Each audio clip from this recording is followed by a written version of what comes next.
पातळ पोह्यांचा चिवडा करताना पोह्यांचा चुरा होतो किंवा पोहे आकसतात, तर मग ही ट्रिक वापरून तुम्ही पातळ पोह्यांचा चिवडा करून बघा.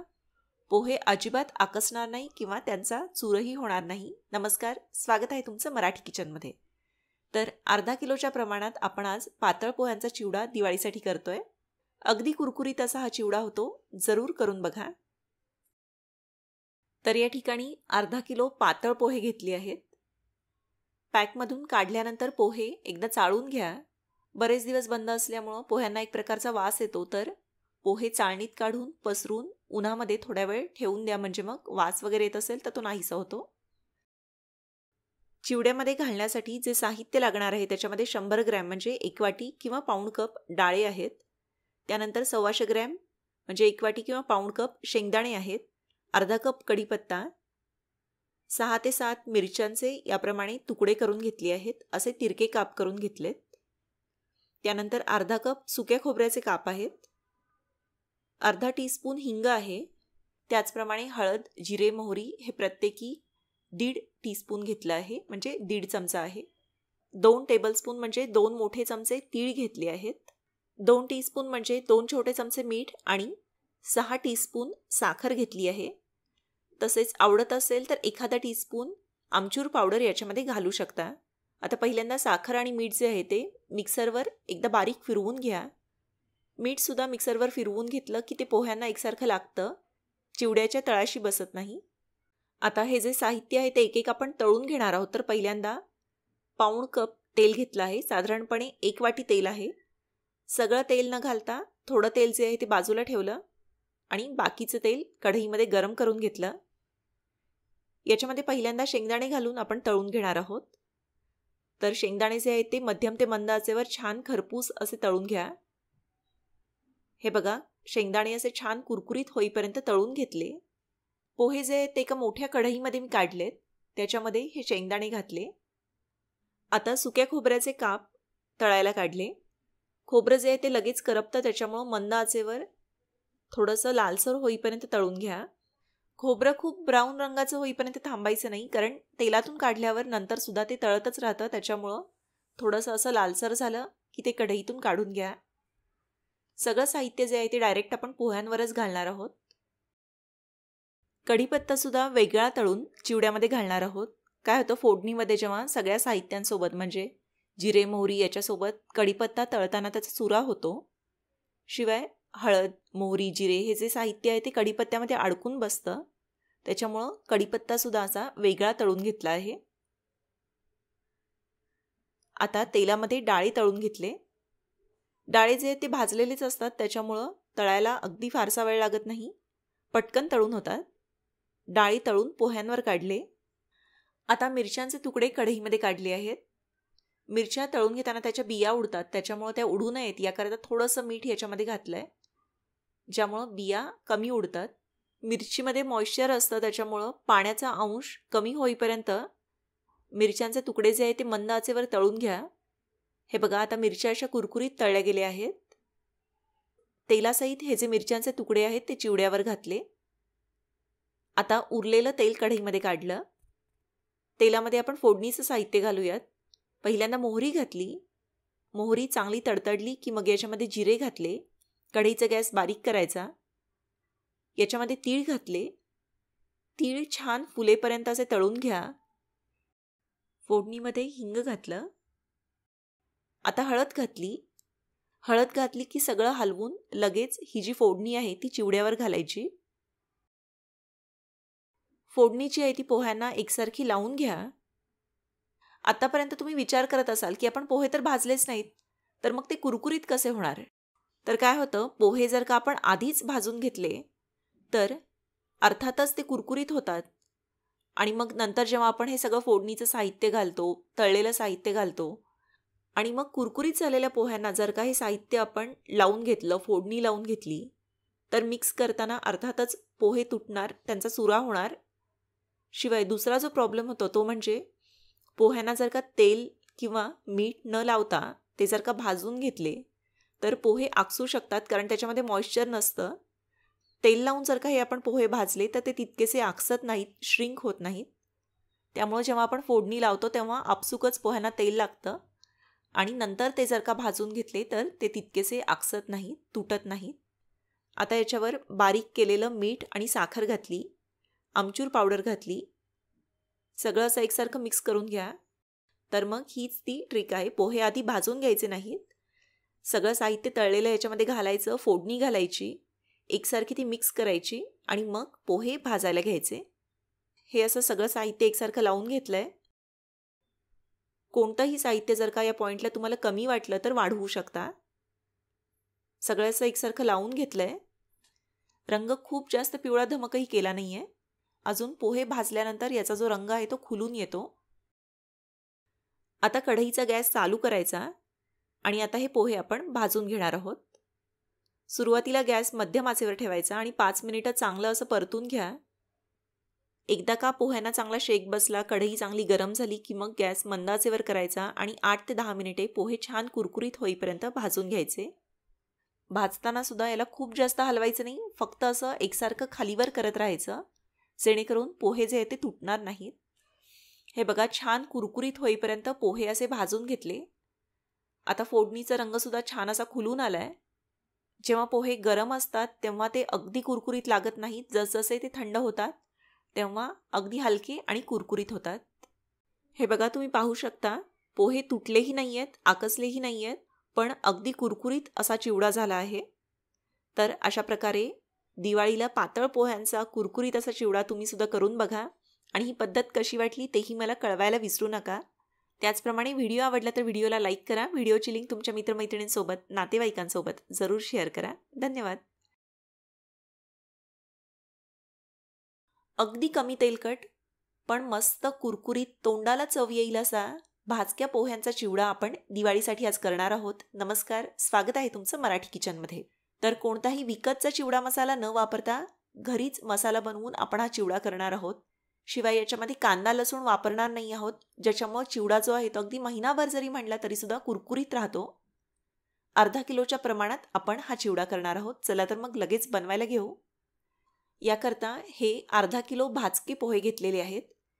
हे जे पोहे आहेत ते भाजून किंवा तळून वगैरे घ्यायची गरज नसते. हे भट्टीत भाजलेले असतात, त्याच्यामुळं कुरकुरीतच असतात. फक्त याच्यावर आपल्याला फोडणी घालायची आहे. तर पहिल्यांदा भाजके पोहे जे आहेत ते चाळून घ्यायचे आणि मग चाळणीत काढून किंवा पसरून ते उन्हाला थोडा वेळ ठेवून द्या. म्हणजे मग काय होतं, बऱ्याच दिवस बंद असल्यामुळं त्याला एक प्रकारचा जो वास येत असतो तो नाहीसा होतो. चाळून घेतल्यामुळं पोह्यांमध्ये जर का खर वगैरे असेल तर ती निघून जाते. अर्धा किलोच्या चिवड्यासाठी या ठिकाणी साहित्यामध्ये 1 वाटी किंवा पाऊण कप शेंगदाणे आहेत, 1 वाटी डाळे घेतलेले आहेत, तसेच अर्धा कप सुक्या खोबऱ्याचे काप आहेत. काजू, बेदाणे हे जे साहित्य आहे ते तुम्ही आवडीनुसार घालू शकता किंवा ऐच्छिक आहे, नाही घातलं तरी चालेल. तसेच 3 ते 4 काड्या कढीपत्त्याची पानं आहेत. 2 टेबलस्पून म्हणजे 2 मोठे चमचे काश्मीरी लाल तिखट किंवा बेडगी मिरचीचं तिखट जे थोडं कमी तिखट असतं ते वापरायचं आहे. जर का साधं लाल तिखट वापरणार असाल तर ते मात्र थोडंसं कमी घ्या. तसेच अर्धा टीस्पून हिंग आणि 1 टीस्पून हळद घेतली आहे आणि 1 मोठा चमचा म्हणजे 1 टेबलस्पून तीळ फोडणीमध्ये आपण घालणार आहोत. आपण विकतचा मसाला तर या चिवड्यासाठी वापरणार नाही आहोत, तर घरीच हा असा मसाला तयार करून घेतला आहे. याच्यामध्ये काय काय घातलं आहे ते मी नंतर सांगते. त्याचप्रमाणे मिक्सरच्या भांड्यात 1 टेबलस्पून म्हणजे 1 मोठा चमचा मीठ आणि 4 टेबलस्पून म्हणजे 4 मोठे चमचे साखर काढली. मीठ आणि साखर आपण बारीक करून घेणार आहोत. मीठ बारीक करून घेतल्यामुळं काय होतं, ते पोह्यांना किंवा चिवड्याला, कोणत्याही प्रकारच्या चिवड्याला व्यवस्थित चिकटतं, चिवड्याच्या तळाशी बसत नाही. त्यामुळं प्रत्येक चिवड्याला ही टीप अवश्य यूज करा. मीठसुद्धा साखरेसोबत बारीक करून घालायचं. कढईमध्ये 1 वाटी किंवा पाऊण कप तेल गरम केलं. तेलामध्ये पहिल्यांदा शेंगदाणे घातले.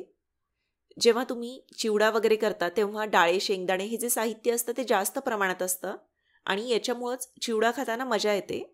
त्यामुळं डाळे, शेंगदाणे हे साहित्य व्यवस्थित छान खमंग असं तळलं गेलं पाहिजे. तर त्याकरता एकत्र असं फोडणीत न घालता साहित्य वेगळं वेगळं तळून घ्यायचं, म्हणजे मग ते व्यवस्थित तळलं जातं. आपल्याला व्यवस्थित लक्ष देऊन तळता येतं. हे बघा, मध्यम ते मंद आचेवर शेंगदाणे छान असे खरपूस भाजून घेतले. तळल्यानंतर साहित्य जे आहे ते डायरेक्ट पोह्यांवर काढायचं. आता कढईमध्ये खोबऱ्याचे काप तळायला घेतले. खोबरं मात्र अगदी मंद आचेवर तळून घ्यायचं. गॅस जर का मोठा असेल तर खोबरं लगेच करपू शकतं. खूप जास्त गडद रंग येईपर्यंत थांबू नका, कारण तेलातून काढल्यावरही गरम तेलामुळं खोबरं जे आहे ते तळत राहतं. खोबरं जर का जास्त तळलं गेलं तर ते कडसर लागतं, त्याच्यामुळं खूप जास्त रंग येईपर्यंत थांबू नका. हे बघा, असा हलका ब्राऊन रंगावर हे मी कढईतून काढलंय. पोह्यांवर घालीपर्यंत एखाद मिनिट जातो, तोपर्यंत सुद्धा याचा रंग जो आहे तो बघा गडद झालाय. आता तेलामध्ये काजू घातले. काजू, बेदाणे हे जे साहित्य आहे ते घालणं ऐच्छिक आहे. याचं प्रमाणही तुम्ही आवडीनुसार ठरवू शकता. काजू तळून पोह्यांवर घातले. आता डाळी तळायला घेतले. डाळे हे भाजलेलेच असतात, त्याच्यामुळे तळायला फार वेळ लागत नाही. फक्त ते अजून छान खुसखुशीत फ्रेश होतील इतपत तळून घ्या. 2 मिनिटे डाळे असे तळून घेतले. डाळी तळत आले की याच्यामध्येच बेदाणे घातले आहेत. बेदाणे तेलामध्ये एकदा दोनदा खालीवर केले की छान असे टम्म फुगतात. साहित्य बारीक असल्यामुळं आधी ते एका प्लेटमध्ये काढून घेतलंय आणि मग पोह्यांवर घालणार आहे. आता गरम गरम डाळे, शेंगदाणे यांच्यावर एखादा चमचा बारीक केलेलं मीठ, साखर घातलं.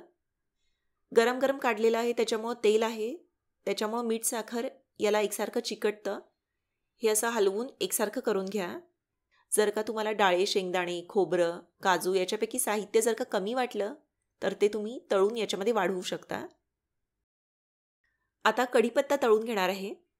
कढीपत्ता फोडणीमध्ये न घालता वेगळं तळून घेण्याचं कारण म्हणजे जेव्हा आपण फोडणीमध्ये तिखट, हळद घालतो, हिंग घालतो, तर ते साहित्य जे आहे ते तळलेल्या कढीपत्त्याच्या आत जाऊन बसतं आणि मग पोह्यांना किंवा चुरमुऱ्यांना एकसारखं लागत नाही. त्याच्यामुळं कढीपत्ता असा वेगळा तळून घ्यायचा, मंद आचेवर तळून घ्यायचा, म्हणजे मग तो छान कुरकुरीत असा तळला जातो. त्याचा रंगही छान हिरवा राहतो. तळलेला कढीपत्ता मात्र आत्ताच पोह्यांवर न घालता तो आपण बाजूला ठेवणार आहोत. कढीपत्ता तळून काढल्यानंतर तेल जर का खूप कमी उरलं असेल तर थोडंसं तेल वाढवू शकता. या चिवड्यामध्ये मी फोडणीला जिरे मोहरी घालणार नाही आहे. त्याचं कारण म्हणजे याच्यामध्ये मी काजू आणि बेदाणे वापरलेत, तर जिरे मोहरीची फोडणी त्याच्यासोबत छान लागणार नाही. त्याच्यामुळं फक्त तीळ जे आहे ते फोडणीला घालणार आहे. आता फोडणीमध्ये तीळ घातले.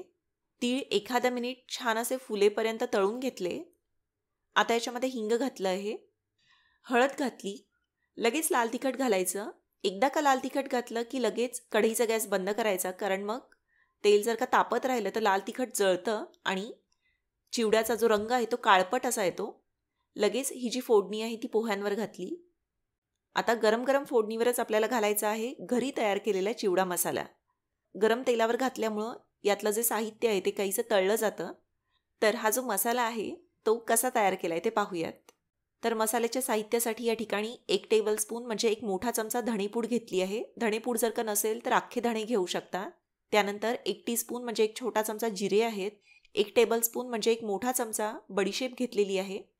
त्यानंतर काही गरम मसाले आहेत. याच्यामध्ये एक असा मोठा दालचिनीचा तुकडा, त्यानंतर 8 ते 10 मिरी, 3 ते 4 लवंग आहेत. त्यानंतर हे असं अर्धं स्टारफूल घ्यायचं आहे. याशिवाय आपण 1 टीस्पून आमचूर पावडर जी आहे ती आंबटपणासाठी या मसाल्यामध्ये वापरणार आहोत. पहिल्यांदा जे अख्खे गरम मसाले आहेत ते आणि बडीशेप कढईमध्ये अशी हलकी भाजून घ्यायची. मिक्सरच्या भांड्यात हे काढलं आणि एकदा दोनदा छान असं फिरवून घेतलं. साहित्य कमी असल्यामुळं थोडंसं जाडसर वाटलं जातं. तर आता याच्यामध्ये धणेपूड घातली. त्यानंतर आमचूर पावडरसुद्धा यातच घातली आहे. आता साहित्य थोडंसं जास्त होतं, त्याच्यामुळं पुन्हा जर का तुम्ही हे वाटलं तर असं व्यवस्थित बारीक वाटलं जातं. तर अशा प्रकारे आपण घरीच हा चिवडा मसाला तयार करून घेतला आहे. तर हा असा तयार केलेला चिवडा मसाला गरम फोडणीवर घातला. सगळं साहित्य पोह्यांना एकसारखं लावून घ्यायचं आहे. आता याच्यावर तळलेला कढीपत्ता घातला.